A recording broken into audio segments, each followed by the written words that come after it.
CHIC-CHAT. Listen, trying to shoot this video. A man done pulled up next to me at the stoplight, mean mugging me. And I'm like, what are you looking at? What you keep?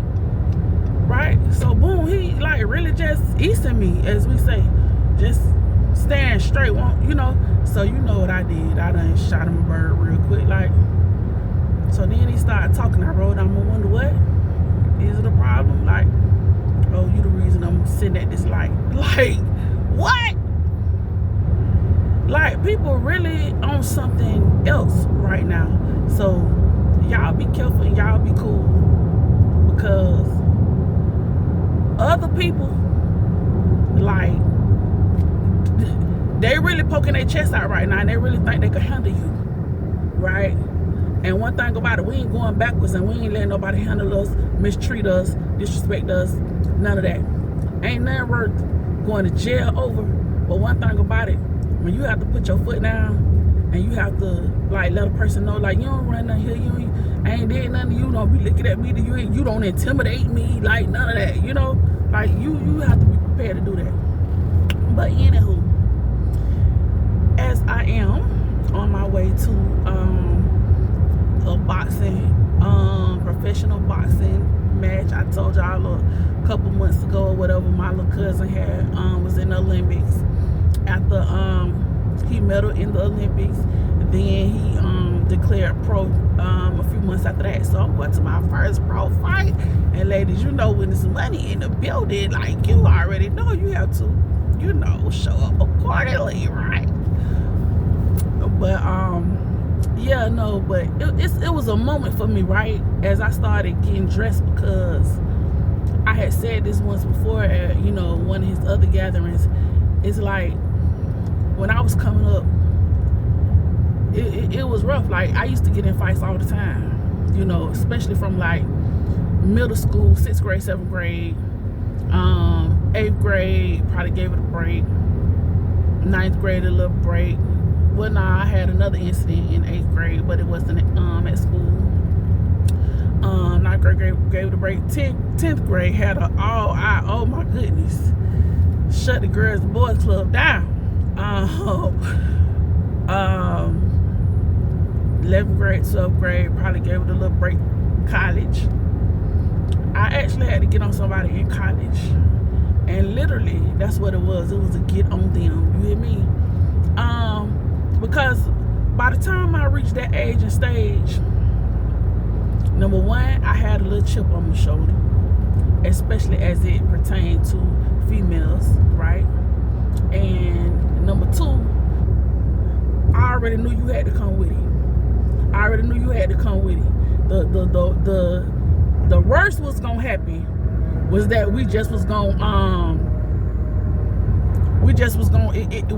it's gonna be a tie.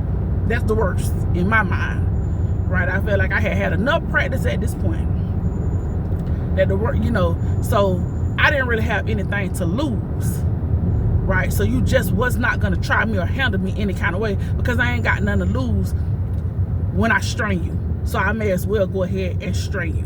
You know what I'm saying? Now, of course, as we grown, we older, we know, like, yeah, you got your life to lose. Everything is different now. It's not like it was in the 90s. You know, where you could do a little something and that's the end of that, you know.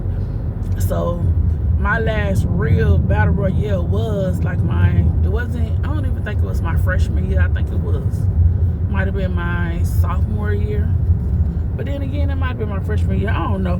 But what I do know is I know we was on the highway in Montgomery, Alabama.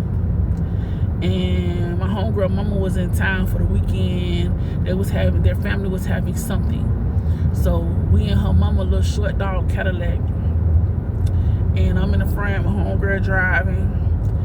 And my homegirl roommate is in the back. Now at this time, me and my homegirl roommate, we, for whatever reason, we just don't gel. You know, little chick from Milwaukee, we don't gel. For whatever reason, I really don't know. Like, we ain't had no guys in common, none of that. We just, you know, to me, her mouth was a little too sassy, a little too slick, you know. And, you know, I can't speak for Georgia girls, Alabama girls, but I know Florida girls, like, that little slick mouth, that little sporty mouth, like you better have something to go with that, or close that little sporty mouth, right? That's how it was, you know, when I'm coming up. So she just was a little too sporty for me, you know. And I'm in the front seat though, she in the back seat. She got fair warning though, you know. I told her, you know, you gonna mess around and I'm gonna be back there on you. And I was true to my word. And it was crazy because her mama Cadillac had that bench seat. So, and I always been a little chunky. I ain't never been this like as the size. I wasn't this size, but I was a nice little thick little. And like I promised her, before she knew it, I was in that back seat on her. And I had just came from like a Christmas break or something. So I had my nails done, which I hardly ever have. Even to this day, I rarely wear nails. Like my birthday month, I might do a little something normally, but even now I ain't even did nothing. But I had some nails and I had on some Nike. That's when Nike first started like integrating tennis shoes and boots.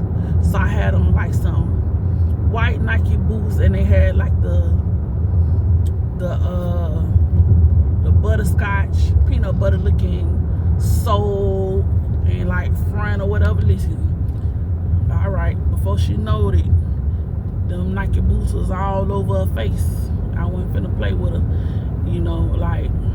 So I said that little story just to say, now that I'm going to my cousin's first fight, it just warmed my heart, because it's like when you used to fight for nothing, literally nothing, you know, maybe a little respect, maybe a little, you know, maybe somebody put their hands on you, but it really was a whole lot of nothing. So when you come from fighting from that, and then now one of your family members have escalated to the ranks of a professional fighter, you know, it's quite the feat for your family. You know, it really is. Because, you know, my grandma used to be like, why do you get in so much trouble? You know? And my auntie had told her, and that it really was true, because I really didn't know how to articulate it, and I didn't really know what it was, but my auntie said, girls are jealous of her. And at the end of the day, a lot of it came down to that, you know. Not because it was anything so special about me, but it was just the fact that sometimes I was in environments where I had more than, I came with more, so a little more attention was on me. You know what I'm saying? And that a lot of time was the problem, especially if, you know, you used to being the it girl, then here come this girl, you know, now she new to the school, and now she new to the area, the neighborhood, and all eyes on her. It's a problem, you know. So a lot of times it was that type of stuff, you know. So to be so many moons removed from that, and to still be, you know, it's there, like that lion is still roaring in the blood, baby. You know, it's still roaring in the blood, and but now it's for reasons, you know. And it's a proud moment, you know, and especially because he's humble, and he's never really been like a trouble kid and stuff like that. Like, and he never really was like how I am, like how I was. Like he never really was even a fighter when it came to getting in trouble, you know, around. You know, he just picked it up as, you know, a sport, you know, from his mom and dad putting him in stuff or whatever. So I'm just honored to be, you know, getting ready to go support little cuz. But, you know, so as I was getting ready to do, you know, as the week's been preparing, you know, everybody been like, okay, what you wearing? You know, everybody been trying to figure out, okay, it's a fight, we need to be a little dressed up, or, you know, it's a sporting event, should we dress down? Like, you know, it's like, you know, when we be trying to get it right, you know. So anyways, I was like, you know, I want to, you know, step it up a little bit. Let me do something I ain't did before, you know.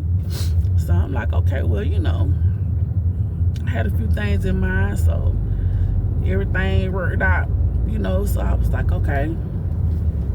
And then as I was putting my look together, I was like, man, you know, what you gonna do? You know, you gonna get your hair done, or you gonna, you know, how you gonna accessorize the look, you know.